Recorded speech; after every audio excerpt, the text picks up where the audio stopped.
Olá pessoal, tudo bem? Essa nossa próxima aula é sobre o sistema endócrino. O sistema endócrino é um sistema que ele possui, algumas estruturas que no caso nós chamamos de glândulas, tá? As glândulas fazem parte do sistema endócrino.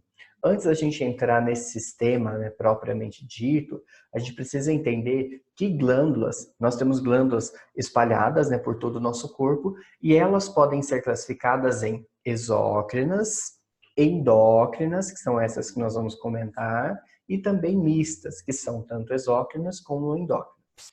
Exócrinas são glândulas que produzem, certas substâncias e liberam essas substâncias, por exemplo, dentro de órgãos ou dentro de cavidades. Por exemplo, o pâncreas, que é uma glândula exócrina, e a gente vai ver que ela também é endócrina, ou seja, ela é uma glândula mista.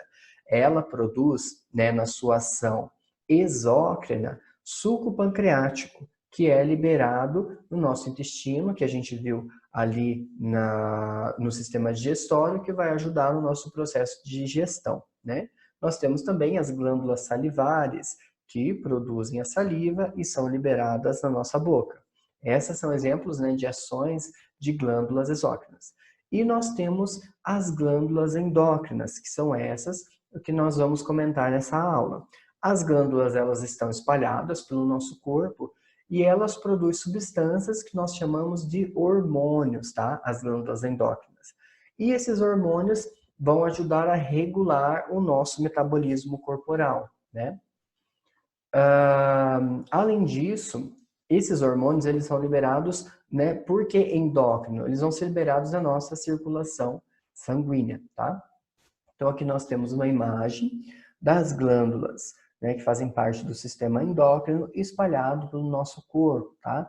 Nós temos o ovário, feminino, o testículo masculino, temos o pâncreas, temos a glândula suprarrenal, que fica logo acima do rim, nós temos a tireoide e a paratireoides, e nós temos aqui a hipófise também, tá? E nós vamos comentar cada uma delas agora.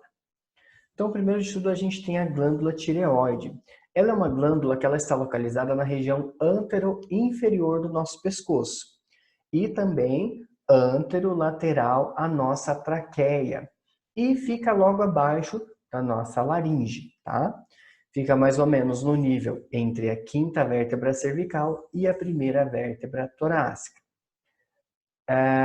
Esse é o posicionamento dessa glândula.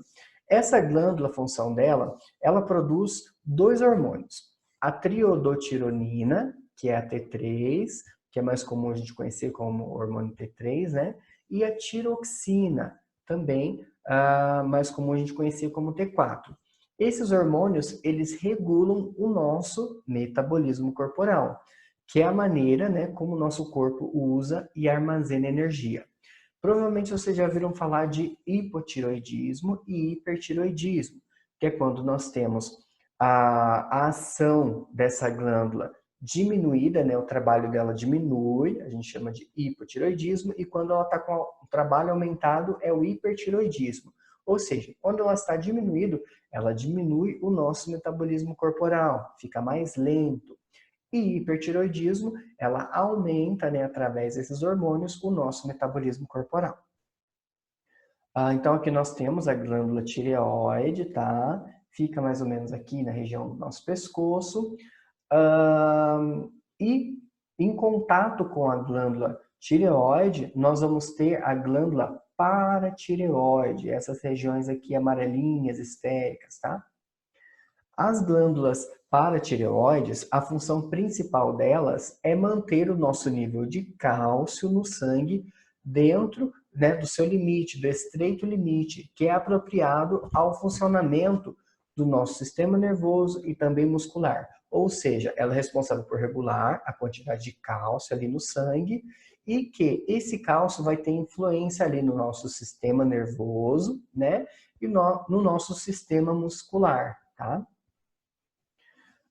Depois disso, nós temos as glândulas suprarrenais. As glândulas suprarrenais ficam localizadas no córtex suprarrenal, ou seja, existe uma região ali do nosso rim que é chamado de córtex. e logo acima dele nós temos as glândulas suprarrenais, que a gente vai ver na imagem.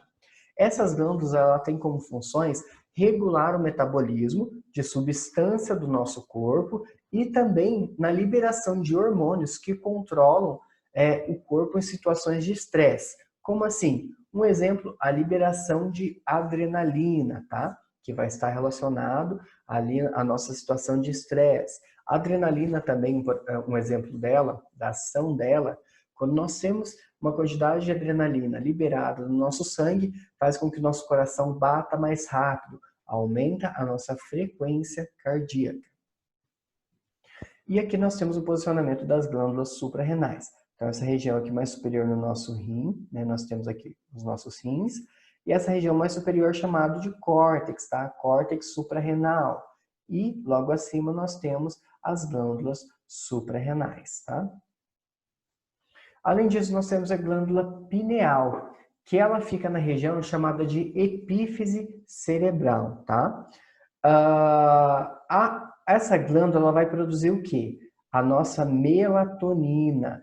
E a nossa melatonina, ela está ligada ao nosso ciclo do sono, ou seja, a melatonina é que induz o nosso ciclo do sono, tá?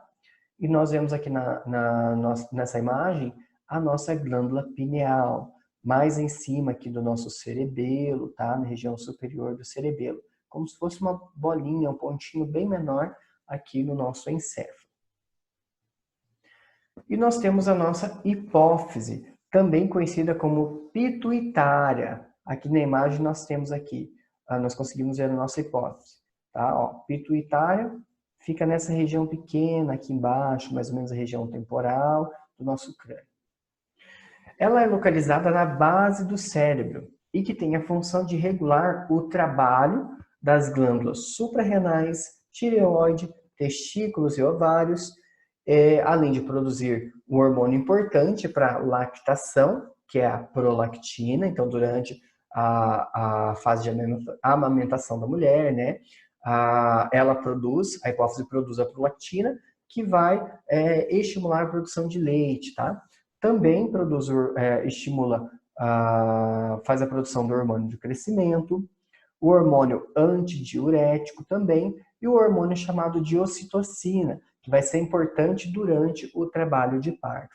Então, a hipófise é como se fosse um chefão que regula outras glândulas, tá? Como aqui citou, suprarrenais, tireoide, testículos e ovários, que a gente vai ver ali para frente, que são as gônadas.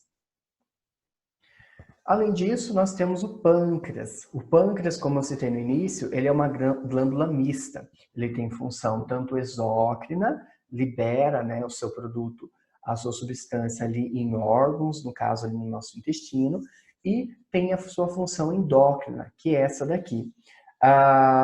Faz parte do sistema digestório pâncreas, tá? E ele vai trabalhar na sua ação endócrina através da liberação de insulina e de glucagon. O que elas vão fazer? A insulina ela vai estar ligada à diminuição de glicose no sangue. Como assim? Quando nós ingerimos algum alimento, né, a glicose daquele alimento ela vai para o sangue e vai se ligar, né, a outras estruturas para ser realizada, as células, né, para ser realizado o metabolismo daquela glicose. Quem faz a ligação da glicose, né, a outra estrutura, é a insulina, tá? Além disso, nós temos daí o glucagon, que ao contrário da insulina, ele vai aumentar o teor de glicose no sangue. Então, se a insulina ela permite a ligação da glicose para que ocorra o metabolismo e assim diminua a sua concentração no sangue, o glucagon ele permite esse aumento da glicose no sangue. Aqui, então, nós temos o pâncreas, tá? Aqui nós temos o fígado, mais em cima, essa parte maior, o pâncreas, e aqui o duodeno, parte do nosso intestino. Então, o pâncreas, ele, na sua parte, a sua ação exócrina, que eu tinha comentado, ele vai produzir o suco pancreático, que vai ser liberado lá no nosso intestino e ajudar na digestão. E na sua função endócrina, que vai ser onde ela vai liberar no sangue, né? vai liberar substâncias no sangue que são a insulina e o glucagon. Nós temos as gônadas, que são os ovários, né, femininos, e os testículos masculinos. Essas estruturas, os ovários e testículos, estão ligados a alguns hormônios, que são o estrógeno, a progesterona e a testosterona. O estrógeno, ele está ligado firmemente, né, às características femininas, então o crescimento dos seios, né, durante a adolescência. Também vamos ter a progesterona, que vai estar ligado ali durante a gestação da mulher, é um hormônio que é bastante liberado durante o período gestacional, e nós temos a testosterona, que está ligado firmemente às características masculinas.